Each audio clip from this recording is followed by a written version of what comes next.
Why would you think I'd do that? Why? Why? How about because this is the most important fucking thing to ever happen in the history of the world?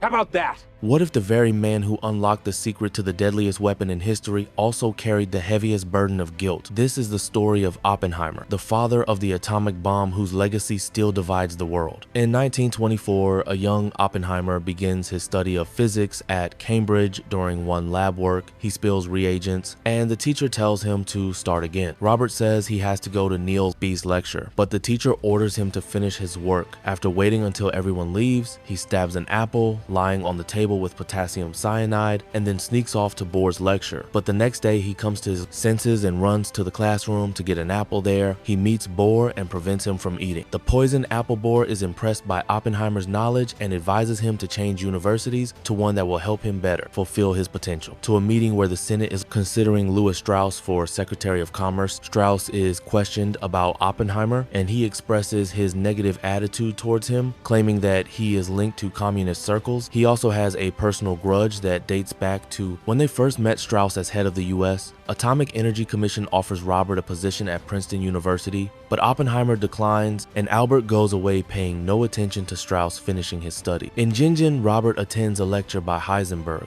The latter praises Robert's scientific work and offers to do research together, but Oppenheimer refuses, saying that he plans to return to the United States. Robert starts teaching at Berkeley. He starts his lectures with only one student, but soon, thanks to word of mouth, their number begins to grow rapidly at the hearing. Strauss informs that the FBI started collecting a dossier on Oppenheimer as soon as he returned to the US. Robert attends a meeting of the Communist Party USA where he meets Håkan Chayler and Jean Tatlock. He has an affair with Jean, but their relationship does not go too smoothly because of the constant mood swings of the girl. The problems in the communist relationship are exacerbated by news from the world of science. The Germans have managed to split the uranium atom. The scientist reflects on all this and realizes that if they really succeed, the released neutrons can start a chain reaction that can be used in a bomb. Shortly after this article comes out, the next one follows. Hitler invades Poland starting World War II. During a regular Communist Party meeting, Robert meets Katherine and they become romantically involved. Katherine leaves her husband and marries Robert, but Robert, despite his marriage, did not stop hanging out with Jean at the hearing of his case. Oppenheimer admits that the neutrality of the communists at the beginning of the war greatly undermined his trust in them. He says all this, meets General Leslie Groves, who invites him to become the director of the Manhattan Project to build an atomic bomb.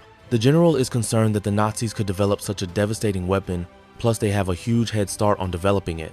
Robert says the US has only one chance to get ahead of Hitler. Anti-Semitism will prevent him from allowing Jewish scientists such as Heisenberg to develop the bomb. Robert argues that scientists from other countries who fled to the US from Hitler's repression should be involved in their development. General Groves does not like the idea, but Oppenheimer convinces him nonetheless that this is the only hope of winning the nuclear race for the needs of the Manhattan Project. A separate city is being built in Los Alamos for scientists and their families at the same time. Oppenheimer and Groves travel around the country, gathering the best scientists to build the atomic bomb. Some of the scientists don't like the idea of using their knowledge to create weapons of mass destruction. Sometime later at their first meeting, a serious problem with the calculations comes up. Robert tells the scientists to do the calculations again, and he himself goes to consult Einstein. There are fears that the uncontrolled decay of uranium could start a chain reaction that would not stop and would destroy the entire world. Robert asks Einstein to double check the calculations, but he says it is Robert's work,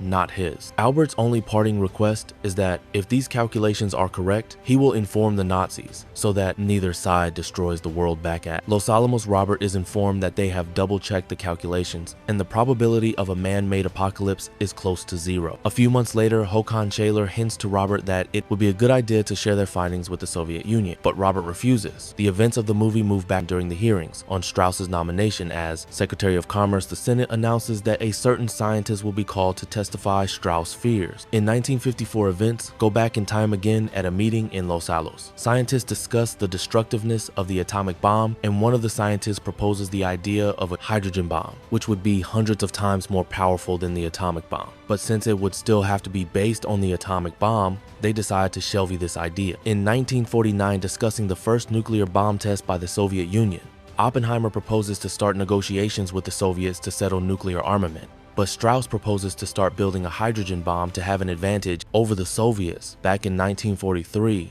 General Groves comes to Robert and reprimands him for traveling with another scientist to a different branch of the Manhattan Project. He demands that secrecy protocols be followed and that each employee know only what they are working on at the hearing. However, the general expresses his firm belief that despite repeated violations of security protocols, relationship with Jean is also called into question, and it is shown in flashbacks that he continued their affair. He confesses the affair to Katherine, who is present in the room, and she leaves the following witness, Colonel Boris Paj, who was responsible for the secrecy of the Manhattan Project.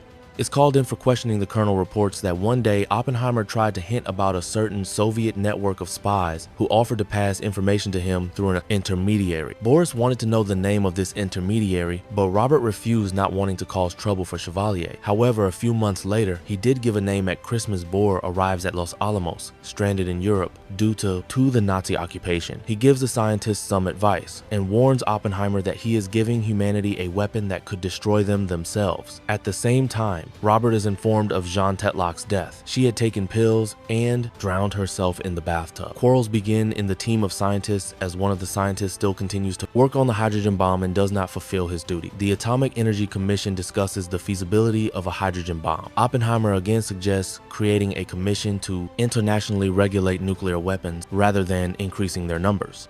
He says that if we build such a bomb, the Soviets will have no choice but to build their own. At the same meeting, Robert meets William Borden, who sometime later will write a detailed report to the FBI that Oppenheimer sabotaged the creation of the hydrogen bomb in what he was assisted by Robert's personal file, discuss Hitler's death and Germany's imminent surrender. Some scientists question whether the bomb should be used anywhere other than a test site. Oppenheimer addresses the participant, justifying the use of nuclear weapons against Japan since the alternative to the bomb is a naval landing, which would probably take more lives. Oppenheimer's team prepares for the first test detonation of the atomic bomb called Trinity. On the day before the explosion, Robert goes up to the bomb himself to realize the magnitude of what is to come. The test is scheduled for the early morning of the 16th of July.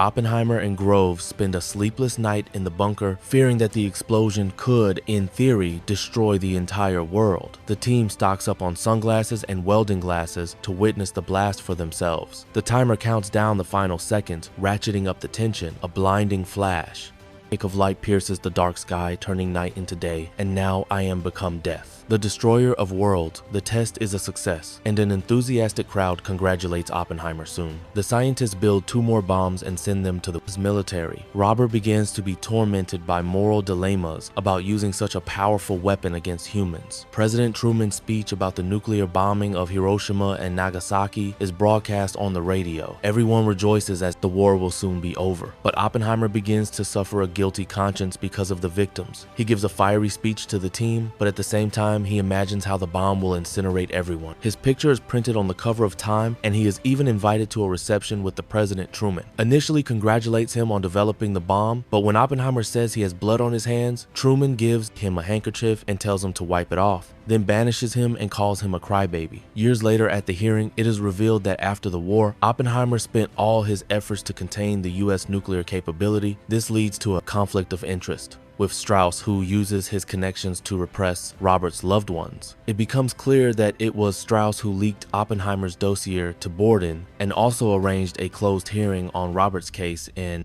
an attempt to destroy his reputation. Robert is asked when his views on developing nuclear weapons changed, and he replies that it happened when he realized that US would use any weapon they had at the end of the hearing. The commission recognizes Robert Oppenheimer as loyal to the United States, but he is stripped of his security clearance and loses his political influence when former technician David Hill testifies against Strauss on behalf of the majority of scientists. Because of his actions against Oppenheimer, the scientist reports that Strauss did. So, not out of concern for the safety of the country, but because of personal grievances, hearing when Oppenheimer called Strauss's ideas little more useful than a sandwich. Strauss has denied a ministerial nomination, and among those rejected is a young Senator John F. Kennedy. To that fateful conversation with Einstein by the lake, Albert tells Robert that one day, when they have punished you enough, they will invite you to the White House and give you an award, but it won't be for you, it will be for them. Oppenheimer's story is not just about science or war, it's a powerful reminder of the human cost behind the weapons we create. As we look to the future, his legacy challenges us to ask, can humanity control the forces it unleashes, or will history repeat itself?